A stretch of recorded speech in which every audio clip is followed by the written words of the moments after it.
Selamat malam, selamat jumpa lagi di Logic of Health. Topik kali ini akan membahas tentang kematian mendadak. Apa sebabnya dan bagaimana cara mencegahnya? Kematian mendadak bisa terjadi kapan saja, pada siapa saja, dan di mana saja. Bisa nggak dicegah? Penyebab kematian mendadak banyak sekali. Di sini akan saya bahas 3 yang sering terjadi dan bisa dicegah, yaitu pertama, henti jantung atau cardiac arrest. Disebabkan oleh gangguan gaya listrik jantung, terjadi fibrilasi ventrikel sehingga jantungnya berhenti mendadak.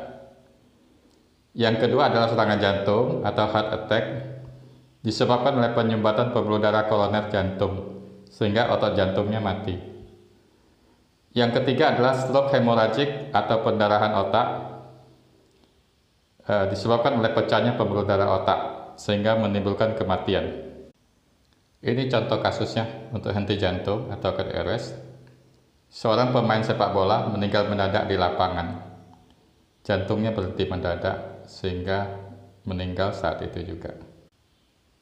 Contoh kasus untuk serangan jantung atau heart attack adalah seorang laki-laki 50 tahun lebih mendadak nyeri hebat di dada kiri, keringat dingin, dan meninggal beberapa jam kemudian. Kita lihat pembuluh darah koronernya, ada plak arteriosklerosis, sehingga otot jantung di bawahnya tidak mendapat darah dan mati. Contoh kasus untuk stroke hemorrhagic atau pendarahan otak adalah seorang laki-laki tua mendadak jatuh di kamar mandi, koma, tekanan darahnya 200/100 mm/Hg, dan beberapa jam kemudian meninggal. Ada perdarahan di bagian otaknya karena pembuluh darah otaknya pecah. Bagaimana proses terjadinya?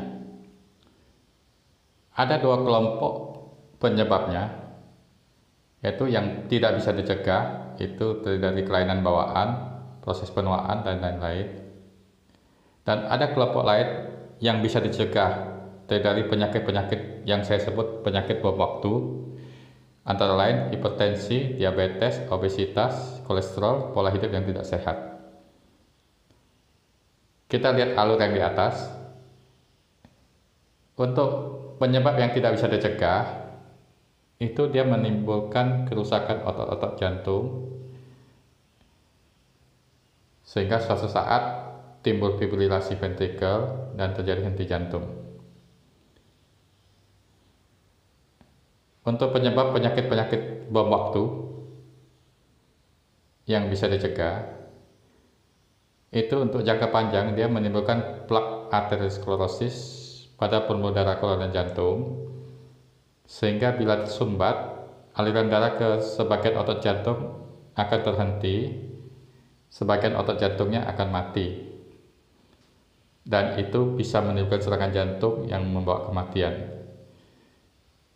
Bila orangnya tidak meninggal, otot jantung yang sudah mati itu akan menimbulkan cacat pada otot jantungnya, sehingga suatu saat bisa terjadi fibrilasi ventrikel. Ventrikelnya hanya bergetar saja, tidak bisa memompa darah, sehingga terjadi henti jantung dan meninggal. Untuk penyakit darah tinggi atau hipertensi, kita lihat alur yang bawah, itu menyebabkan pecahnya pembuluh darah otak, sehingga terjadi perdarahan otak, menimbulkan stroke hemorrhagic yang sering membawa kematian. Nah, setelah melihat proses terjadinya, bagaimana cara kita bisa mencegahnya? Bila kita ambil penyebab yang bisa dicegah, yaitu penyakit-penyakit bom waktu, kita dapatkan suatu logika seperti gambar yang nampak ini. Bom waktu ini bila tidak dikendalikan akan menyebabkan kerusakan tubuh dan jantung secara perlahan-lahan tanpa kita sadari. Dan suatu saat dia akan meledak dalam bentuk henti jantung, serangan jantung, atau stroke. Namun ternyata ada faktor pemicunya yang dapat menyebabkan bom waktu ini meledak lebih cepat, sehingga menimbulkan kematian mendadak. Faktor pemicunya antara lain olahraga permainan, misalnya sepak bola, futsal, badminton, dan lain-lain. Hipertensi atau darah tinggi. Yang ketiga, hormon adrenalin yang naik mendadak, bisa karena stres, emosi, ketakutan, mimpi buruk, atau pengaruh obat-obatan. Dan dehidrasi atau kekurangan cairan tubuh. Video ini adalah seri pertama dari serial penyakit-penyakit bom waktu yang akan dibuat secara berkala yang terdiri dari 7 video. Untuk mendukung dan mengikuti secara teratur channel ini, klik subscribe, like, dan share ke teman atau keluarga agar bisa bermanfaat juga buat banyak orang. Baik, kita mulai dengan cara mencegah kematian mendadak. Kematian mendadak dapat dicegah dengan 2 cara, yaitu pertama, mencegah dan mengendalikan penyakit-penyakit bom waktunya. Yang kedua, dapat dengan cara menghindari atau mengendalikan faktor-faktor pemicunya, seperti tampak gambar di samping ini. Kita mulai dengan pemicu pertama, yaitu olahraga permainan. Yang atas ini adalah denyut jantung yang normal, dan yang bawah adalah fibrilasi ventrikel. Ventrikel jantung hanya bergetar, tidak bisa memompa darah. Bila otak tidak memompa darah lebih dari 5 menit, maka akan meninggal dunia. Pada olahraga, kebutuhan oksigen meningkat. Jantung akan dipacu lebih cepat. Jika jantung tidak kuat atau ada gangguan otot jantung, bisa terjadi gangguan kelistrikan jantung dan bisa terjadi fibrilasi ventrikel yang menyebabkan kematian. Risiko kematian akan lebih tinggi pada umur lebih dari 40 tahun, di mana mulai terjadi kelemahan otot-otot jantung, ada penyakit-penyakit bom waktu, dan ada riwayat penyakit jantung sebelumnya. Pemicu yang kedua adalah hipertensi. Selain sebagai bom waktu, hipertensi juga dapat memicu kematian mendadak. Lihat alur atas.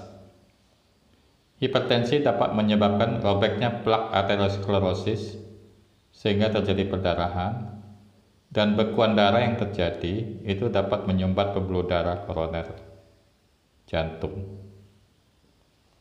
sehingga terjadi kematian otot jantung.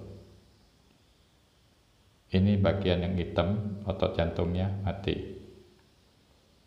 Pada alur bawah, hipertensi menyebabkan pecahnya pembuluh darah otak atau aneurisma otak, menyebabkan stroke hemoragik atau pendarahan otak. Pemicu yang ketiga adalah hormon adrenalin naik mendadak. Ini bisa disebabkan karena stres, emosi, ketakutan, mimpi buruk, atau permainan wahana pemacu adrenalin. Akan menyebabkan adrenalinnya meningkat. Ini berefek kepada denyut jantungnya meningkat, kerja jantungnya meningkat, dan tekanan darahnya meningkat. Bisa berakibat terjadinya henti jantung, serangan jantung, atau stroke. Selain itu, ada juga obat-obatan yang mempunyai efek seperti adrenalin, misalnya ephedrine yang sering digunakan sebagai obat asma, pseudoephedrine fenipropanolamin yang terdapat pada beberapa obat flu yang dijual bebas. Itu juga dapat memacu denyut jantung, kerja jantung, dan meningkatkan tekanan darah yang bisa membahayakan. Pemicu yang keempat adalah dehidrasi atau kurang cairan. Pada kondisi cuaca panas, keringat banyak dan kurang minum, serta pada penyakit diare atau muntaber, itu bisa terjadi dehidrasi atau kurang cairan. Akibatnya darah jadi kental dan bisa terjadi hipokalemia atau kekurangan kalium. sehingga berakibat pompa jantung harus kerja keras akibat darahnya kental, detak jantung jadi cepat, tekanan darahnya turun, dan bisa terjadi gangguan irama jantung yang bisa menyebabkan kematian mendadak. Kita lihat alur yang di atas. Darah yang kental itu akan susah melewati plak arteriosklerosis yang hampir tertutup, sehingga otot jantung tidak mendapat oksigen dan bisa terjadi serangan jantung. Jadi bisa kita simpulkan, untuk mencegah kematian mendadak, bisa kita lakukan dengan cara mencegah dan mengendalikan penyakit-penyakit bom waktunya dan menghindari faktor pemicunya. Secara umum dapat disarankan, bila umur sudah lebih dari 40 tahun, di mana otot-otot jantung sudah melemah, atau ada penyakit-penyakit bom waktu seperti darah tinggi, kolesterol, diabetes, obesitas, atau punya gaya hidup yang tidak sehat, atau ada penyakit jantung sebelumnya, lakukanlah olahraga yang ringan saja, jalan pagi 30-60 menit sesuai dengan kondisi jantungnya. Jaga tekanan darah, kendalikan stres, emosi, hindari menonton film-film horor atau pertandingan yang menegangkan. Dan kalau mau makan obat, lihat komposisi obatnya. Ada tidak efedrin atau obat-obat yang bisa memacu adrenalin. Kapan perlu tanya dokter, apakah obatnya boleh dimakan atau tidak. Cukup minum. Kalau ada diare atau muntaber, minum Oralit. Kapan perlu diinfus bila memang kekurangan cairan. Demikian pembahasan tentang pencegahan kematian mendadak. Semoga bermanfaat. Dan jangan lupa klik subscribe, like, and share untuk mendukung dan mengikuti terus channel ini. Logic of Health membahas masalah-masalah kesehatan dengan logika. Terima kasih.